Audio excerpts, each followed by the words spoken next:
Ladies and gentlemen, Paul Leslie presents. And now your host, Paul Leslie. We've got Greezy Joe and the Cheap and Easy Band in the studio today. Hello to Magua and Greezy Joe. Hello. Thanks for having us here. Sorry the rest of the guys couldn't make it. Thank you. Explain these names a little, Greezy Joe and Magua. Right, when you show up to your squadron, you get a call sign, and my last name's Seaburger, so they thought it would be kind of funny, Greasy Seaburger, and then it just kind of evolved to Greezy Joe. Kind of silly. But I have a different call sign.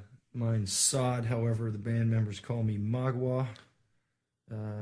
That stems from my favorite movie, Last of the Mohegans. Self-explanatory. Explain a little further. Well, I have a tendency to wear a loincloth on Halloween and paint my face in a rather Native American scheme, and that's my traditional Halloween garb or get-up, and I dress like Magua. And this CD you all have out, the Greezy Joe and the Cheap and Easy Band debut, Sail On. What was the inspiration behind this album? Well, when we got together kind of as a band when we did our first deployment in our fleet squadrons, and we just started playing music together on the ship and writing songs and having a good time, and finally we realized one day that we had enough songs to just try to make a CD of our own and see what happens. And the song Sail On actually comes from me being out to sea and seeing a lot of the married guys and the guys with families and whatnot back home who can't see them for long extended periods of time, and just one night I got kind of inspired to write a song, and kind of sums it all up in one song there called Sail On. Another caveat with that is also I did not make this deployment to Afghanistan like Joe and Doc and Duck. However, the amazing thing about us human beings, and you could read this on several websites, no matter what the circumstances, the times of incredible strife and conflict, we as human beings can pick up and have some lightheartedness in our lives and sail on, basically. So that's another. Mm-hmm. A lot of this album seems to be in that same spirit of escapism. I noticed the first song, Rum. Yes. How did that song come to be? Well, that one was written when we were actually in Puerto Rico. Every now and then we have to go on these what they call detachments for training, and we were staying in Puerto Rico, working out of a base down there, and that's when I kind of got turned on to the whole Puerto Rican rum thing and found myself many night wondering where the heck I was, and it just kind of kicked my butt. So I decided one day to write a song about Joe, it. Are you crying out right now? Oh yes, that's what I'm doing. Because admission is the first step. I'm hoping everybody feels my pain is what I'm doing. But yeah, it's a fun, great upbeat song, and kind of symbolizes the fun that we had when we were in Puerto Rico for that couple of weeks. It's a good time. And so for those of us that have never been to a Greezy Joe and the Cheap and Easy Band show, what can we expect? Well, when you go, we played a lot of shows where a lot of people just have no idea who we are, and we start kind of by announcing the name of the band, and we could see everybody just stop conversation, looking at us, going, "What in the world are these guys doing?"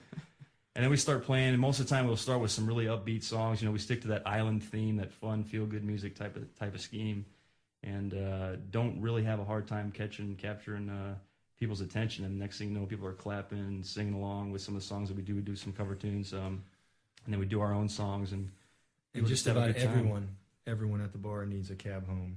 Yes, that's for sure. At the end of the show.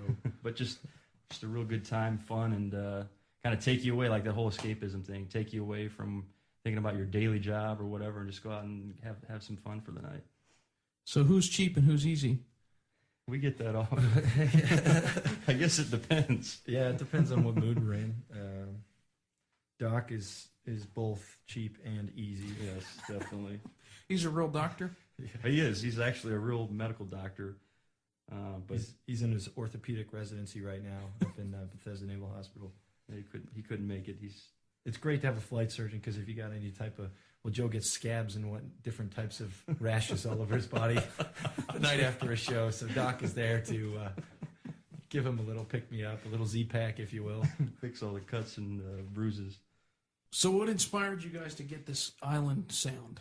Well, it's not too many people do that, and I'm from Ohio, and there's a guy up there named Pat Daly who plays at Put-in-Bay, which is a kind of an island out in Lake Erie. It's really kind of like Key West, and I actually never really even knew who Jimmy Buffett was or Pat Daly was while I was in college until a couple of my college buddies turned me on to him, and the music is just different, and it's fun, it's upbeat, and it's not what you would normally hear on the radio. In fact, you hardly ever hear island music on the radio. You never see videos about it on TV, but it just stuck with me. I really enjoy playing it, and I think the rest of the guys. The best thing about this music is I've played in a few bands, nickel and dime bands here and there throughout various schooling, and had fun doing it. However, this playing this music, especially our own music with all the themes, and there's a lot of emotion behind all the songs, it just puts you in a great mood to play the music, and it has that island escapism that you talked about. It just makes you feel good, and the audience is having a great time, and you feed off of that energy, and just makes everybody happy. Tell me a little bit about Hot and Bothered. Oh, that's not really about anybody in particular or any particular story, but you say. Yeah, so I say. I just Neighbor lady, if you're listening. Yeah, it's about my neighbor lady.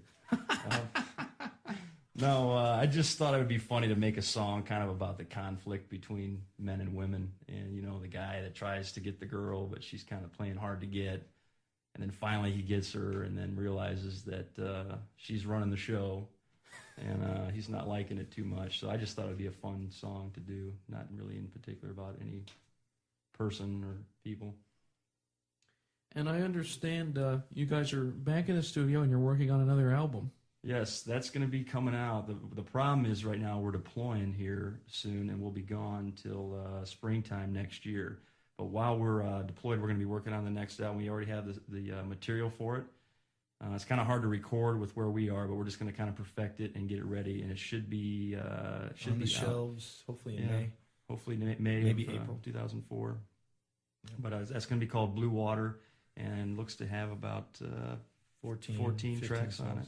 Yeah. We're actually thinking about re-releasing Sail On with Blue Water, since we don't really have as large a following as we would like right now for Sail On, But we're thinking about re-releasing Sail On and packaging them both together, give people a little bonus and even a little.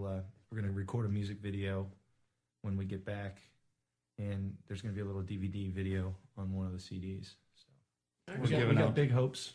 Yeah, we're giving out our ideas that could be classified. Yes. If any other artists are listening to this radio show, do not put a DVD video on your CD.